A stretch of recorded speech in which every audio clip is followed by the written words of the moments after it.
رمضان کے بعد سب سے زیادہ فضیلت عاشورہ کے روزے کی ہے، 10 محرم کا روزہ، کہ آپ صلی اللہ علیہ وسلم نے ارشاد فرمایا کہ عاشورہ کے دن اپنے اہل و عیال پر دسترخوان کو وسعت دو، اس سے رزق میں برکت ہوتی ہے۔ قعدہ، ذی الحجہ، محرم اور رجب، یہ 4 مہینے جو ہیں اسلام میں اشہر حرم کہلاتے ہیں۔ محرم کے حوالے سے ایک بات کر لوں، یہ 10 محرم کا روزہ رسول اللہ صلی اللہ علیہ وسلم نے ارشاد فرمایا کہ عاشورہ کا روزہ مجھے اللہ کی رحمت سے امید ہے کہ 1 سال کے گناہوں کا کفارہ ہے، تو بڑی فضیلت ہے۔ رمضان کے بعد سب سے زیادہ فضیلت عاشورہ کے روزے کی ہے، 10 محرم کا روزہ۔ سمجھ رہے ہیں؟ محرم میں ہمیں شریعت نے کیا کرنے کا حکم دیا ہے، اسلام کیا کہتا ہے؟ پہلی بات، اسلام یہ کہتا ہے کہ محرم میں روزے رکھنا دوسرے مہینوں کی نسبت زیادہ ثواب ہے۔ رمضان کے بعد تو زیادہ سے زیادہ روزے رکھیں، اور اسپیشلی 10 محرم کا روزہ 1 سال کے گناہوں کا کفارہ ہے، یہ اور زیادہ ثواب ہے۔ پورے محرم نہیں رکھے جاتے تو کیا کرنا ہے؟ 10 محرم کا رکھنا ہے۔ حدیث میں آتا ہے کہ آپ نے حکم دیا 2 روزے ملا کے رکھو، کیونکہ یہودی جو تھے وہ 1 روزہ رکھتے تھے، صحیح ہے نا؟ تو یہودیوں سے مشابہت سے بچنے کے لیے ہمیں حکم دیا کہ اس کے ساتھ ایک اور روزہ ملائیں۔ تو علماء یہ کہتے ہیں کہ آج کل یہودی 10 محرم کا روزہ نہیں رکھتے، تو اب مشابہت ختم ہو گئی ہے۔ تو اگر کوئی 9، 10 یا 10، 11 کا رکھ لے تو اچھی بات ہے، نہیں تو صرف 10 محرم کا بھی رکھ لے تو بھی انشاءاللہ پورا ثواب ملے گا، کیونکہ اب اس میں مشابہت رہی نہیں ہے۔ سمجھ رہے ہیں کہ نہیں سمجھ رہے؟ یہ کرنے کا کام ہے۔ دوسرا کام، محرم میں گناہ دوسرے مہینوں کی نسبت زیادہ، اس کی قباحت زیادہ بڑھ جاتی ہے، کیونکہ 4 مہینے محترم ہیں، شوال، ذی قعدہ، ذی الحجہ، محرم اور رجب،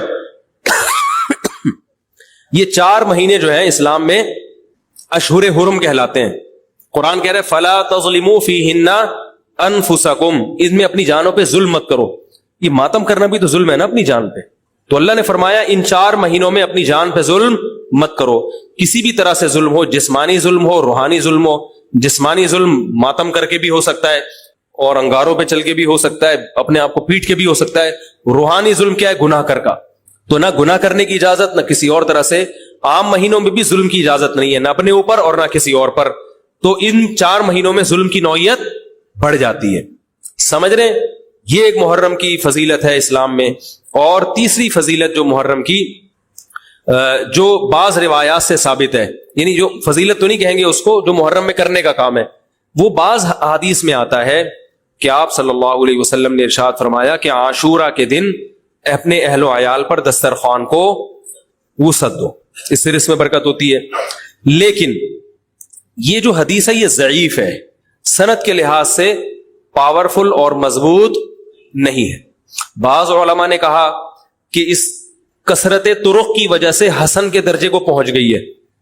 ہمارے ہی بعض اکابر علماء کی رائے ہے، علماء جو بر صغیر کے علماء، بڑے بڑے علماء ہیں، میں نام نہیں ذکر کرتا لیکن بہت بڑی اپر لیول کے علماء ہیں، ان کی رائے یہ ہے کہ یہ ضعیف، اتنی ضعیف نہیں ہے کہ بالکل ہی مسترد کر دی جائے، ٹھیک ہے نا، اور تعدد طرق کی وجہ سے درجہ حسن کو پہنچ گئی ہے۔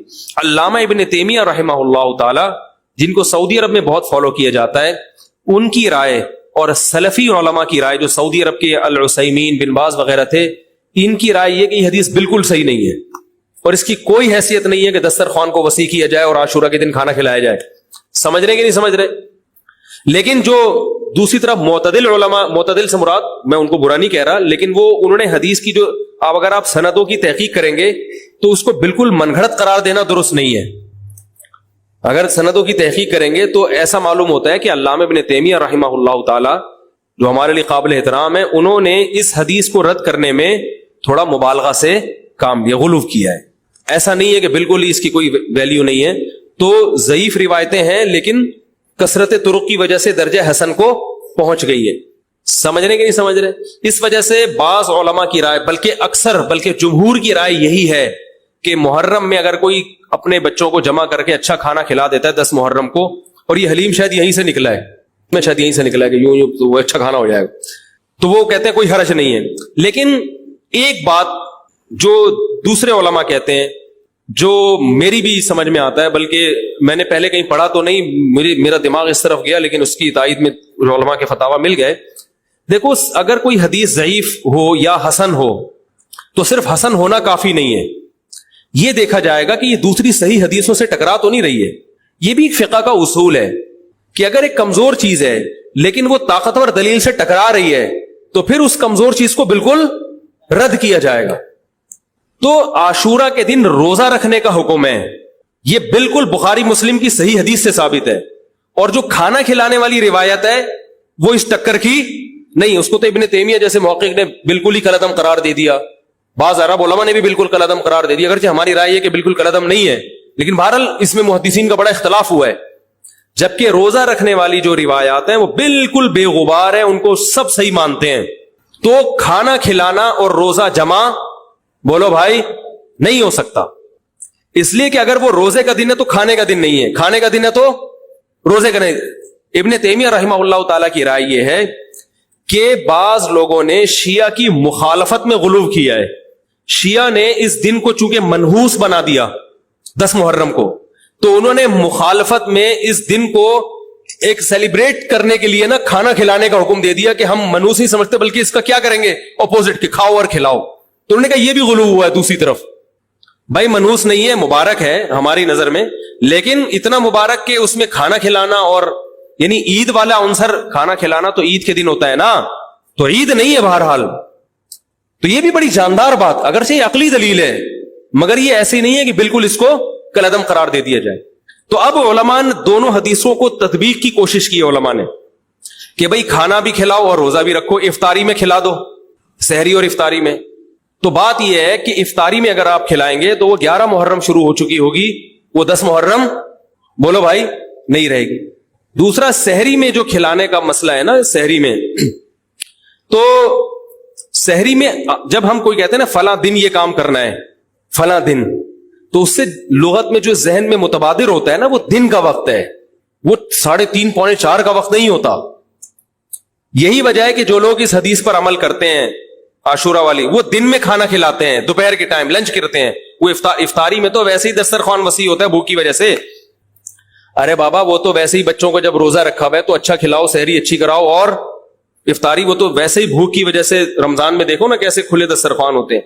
تو میں نے بڑی کوشش کی دونوں حدیثوں کو جمع کریں, لیکن تکلف کے بغیر یہ ممکن نہیں ہے. تو فقہ کا ایک اصول ہے کہ جب کوئی بے غبار صحیح حدیث ہوتی ہے اور اس سے ایک اصول ثابت ہو رہا ہے, تو اس کے مقابلے میں اگر کمزور روایت آئے گی جو اس سے ٹکرا رہی ہوگی, تو اس کمزور روایت کو, اگرچہ وہ موضوع من گھڑت نہیں ہے, لیکن اس کمزور کو اس صحیح حدیث کی مخالفت کی وجہ سے بولو بھائی رد کر دیا جائے. اس لیے میرا نالائق کا موقف یہ ہے, میں بہت نالائق ہوں, میں اتنی بڑی بڑی باتیں کرتا نہیں ہوں, لیکن ساڑی عقلچ یہ چیز آندھی نہیں ہے کہ بھائی جو روزے کا دن ہے وہ بھوکے پیاسے رہنے کا دن ہے, وہ کھانے کھلانے کا نہیں ہے. افطاری میں تو ویسے ہی کھاؤ بھی کھلاؤ بھی.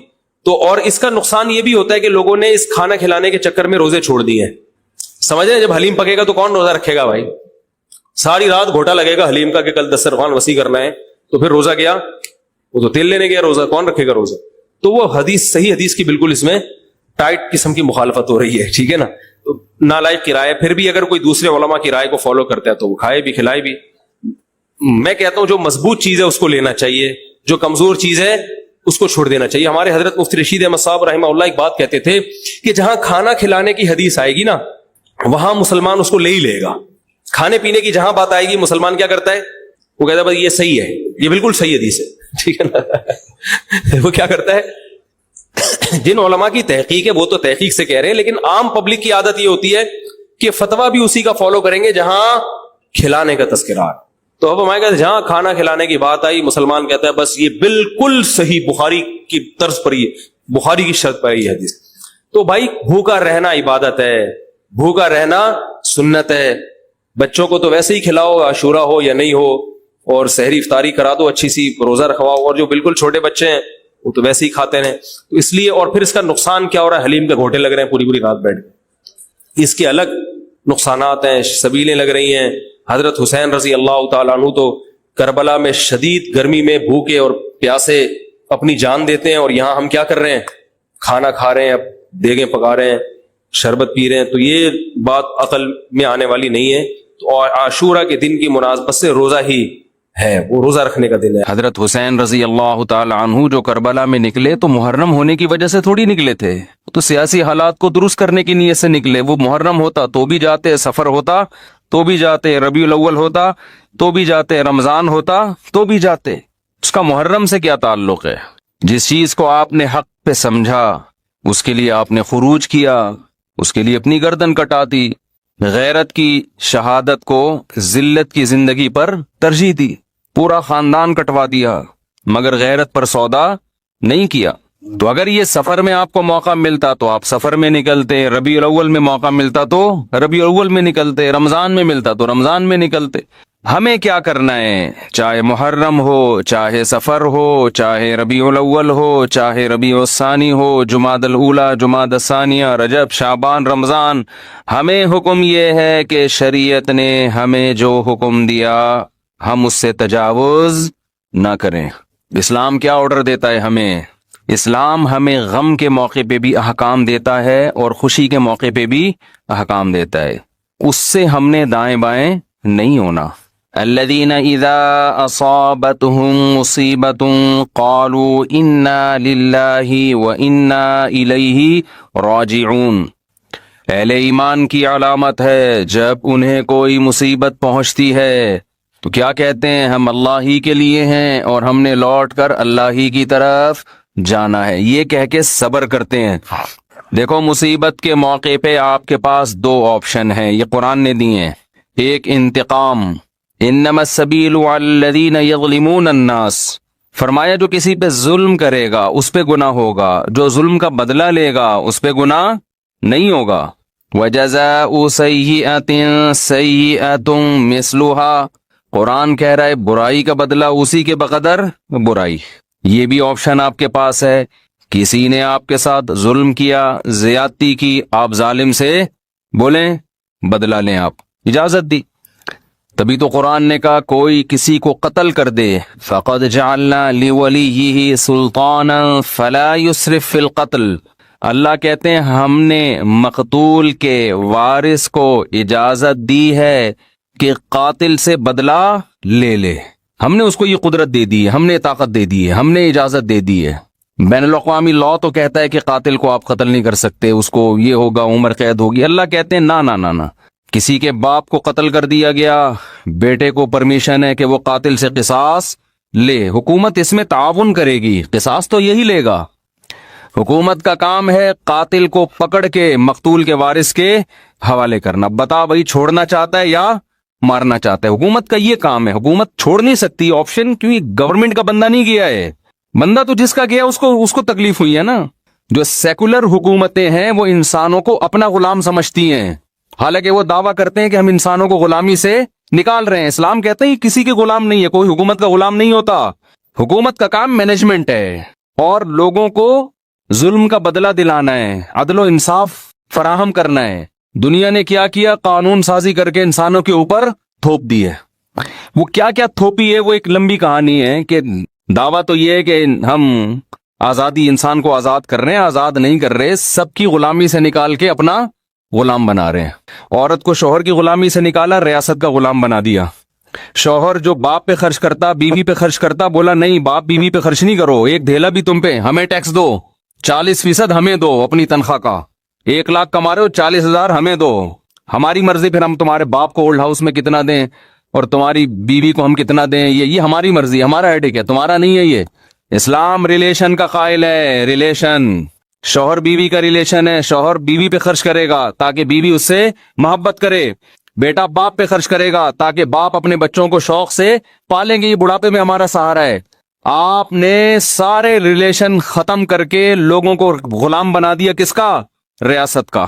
اسی میں یہی ہے کہ اسلام کہتا ہے کسی کے باپ کو قتل کیا گیا ہے، انتقام کی آگ کس میں بھڑک رہی ہے؟ گورنمنٹ میں تھوڑی بھڑک رہی ہے، حکومت کا کیا لگتا ہے بھائی؟ وہ اچھا بھلا تمیز سے بیان چل رہا تھا، محبت سے غصہ آ گیا مجھے، آرام سے چل رہا تھا نا۔ یہی ہے نا، یہ لبرل لوگوں سے ہمیں واسطہ پڑتا ہے نا، صبح شام گوروں کے گیت گاتے رہتے ہیں بیٹھ کے، مغربی ممالک کے گیت گاتے ہیں، اتنا اچھا سسٹم، اتنا اچھا سسٹم۔ وہ کیا خاک سسٹم ہے یار یہ، جس میں انسان کو اس کے بنیادی حقوق نہیں مل رہے۔ آپ کہہ سکتے ہیں ہمارے ملک میں کون سا مل رہے ہیں، تو ہمارے ملک میں اسلام نہ ہونے کی وجہ سے مل رہے ہیں، اسلام ہوتا تو مل رہے ہوتے۔ تو اس میں اسلام کا قصور نہیں ہے, یہ تو ہمارے حکمرانوں کا قصور ہے. ڈالر نیچے آ گیا سنا تھوڑا سا, خوش فہمی میں مبتلا ہونے کی ضرورت نہیں ہے. 10 روپے نیچے آئے گا, 20 روپے اوپر جائے گا. یہ تھوڑا سا ڈپریشن کم کرنے کے لیے گورنمنٹ کرتی ہے کہ تھوڑا سا نیچے لا کے دھکا دے کے اوپر لے کے جاؤ.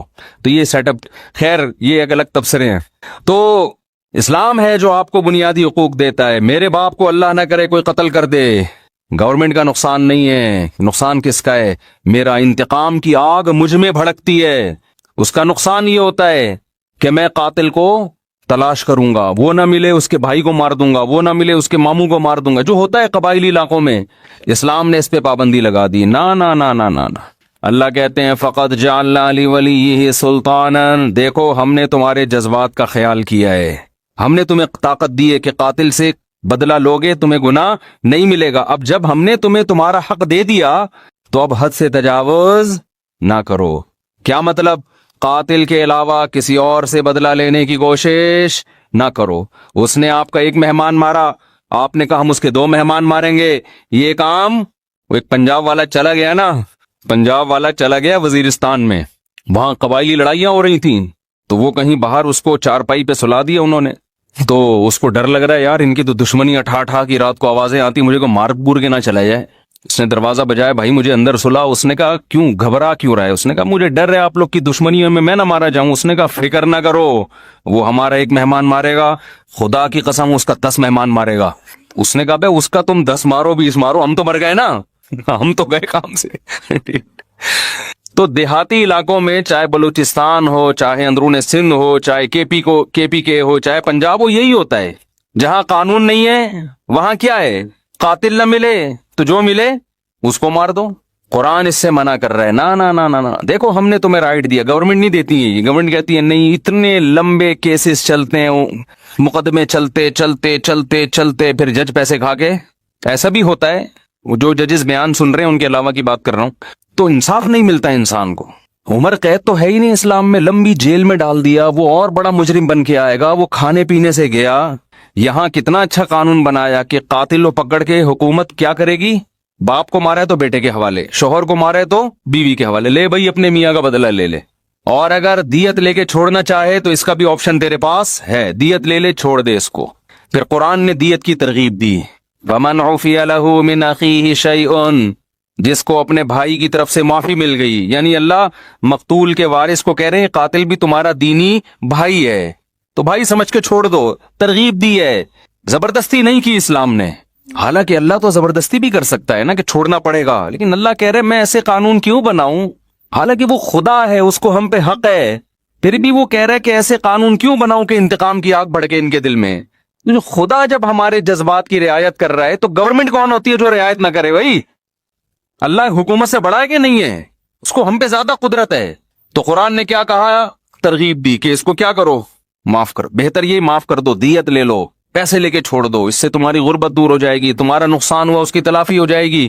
اے اللہ اس سے تو ہم اگر دیت لے کے چھوڑیں گے یہ تو غیرت کے خلاف ہے. ہمارے باپ کو مارا, وہ قیامت میں کہے گا کہ پیسے لے کے چھوڑ دیا. تو اللہ کہتے ہیں نا نا نا نا نا نا نا, یہ دنیا کا سزا ہے, آخرت میں قاتل کو معاف نہیں کروں گا. دنیا میں تو قاتل سے قصاص لے بھی لیا جائے نا, گردن اڑا بھی دی جائے تو اس کا جرم تھوڑی معاف ہوتا ہے, اس لیے کہ جس کو مارا ہے اس نے تو بدلہ ابھی لیا نہیں ہے. دیکھیں جب کوئی قتل کرتا ہے 2 نقصان ہوتے ہیں, ایک تو جو بندہ مارا اس کا نقصان وہ گیا, دوسرا اس کے لواحقین کا نقصان. تو ابھی تو لواحقین کی تلافی ہوئی ہے, جو بندہ گیا ہے اس سے تو آخرت میں حساب لیا جائے گا. میں سمجھا پا رہا ہوں اپنی بات کہ نہیں سمجھا پا رہا؟ ابھی میں نے محرم پہ بیان کرنا ہے, لیکن یہ قصاص کی بات درمیان میں آ گئی. میں یہ بتانے کے لیے کہ ہر چیز کا ایک ضابطہ لا بیان کیا ہے اسلام نے. تو قرآن کیا کہہ رہے, قاتل کو فلا یسرف فی القتل, ہم نے اجازت دے دی ہے تو قتل میں حد سے تجاوز نہ کرو. نمبر 1 حد سے تجاوز کیا ہے, جس نے قتل کیا اس کے علاوہ کسی اور کو مارنے کی کوشش نہ کرو. کہ جی اس کا چاچا آ گیا تو اس کا ماموں آ گیا تو اس کا خالو آ گیا, اس کو اڑا دیا.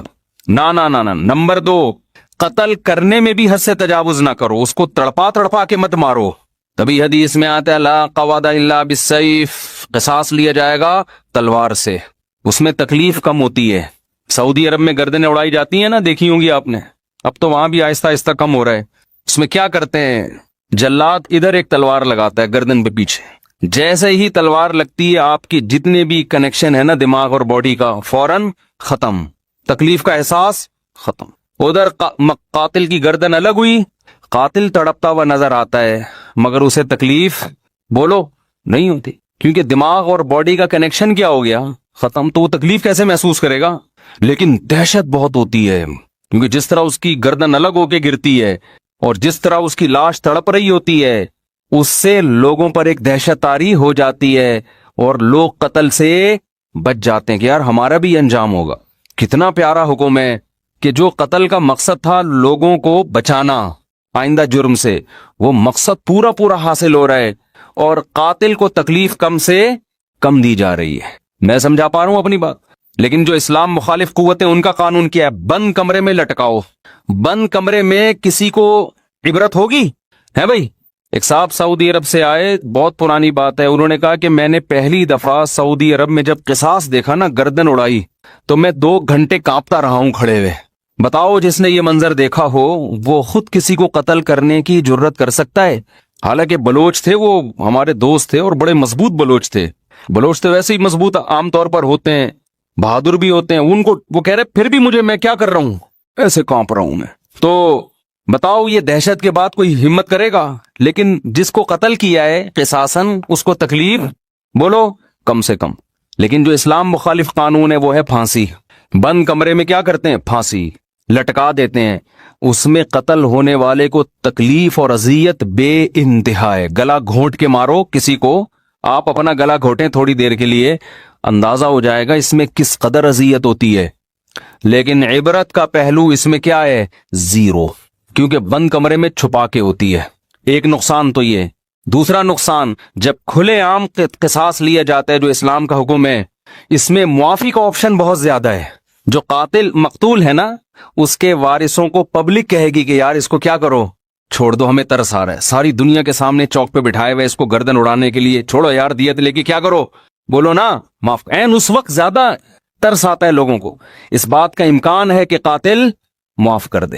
اور بہت سے ایسے واقعات ہوئے ہیں جب چوک پہ لایا گیا اور جلاد تلوار لے کے کھڑا ہوا ہے، لوگوں نے آ کے درخواستیں کی چھوڑ دو، تو مقتول کے وارثوں نے کیا کہا؟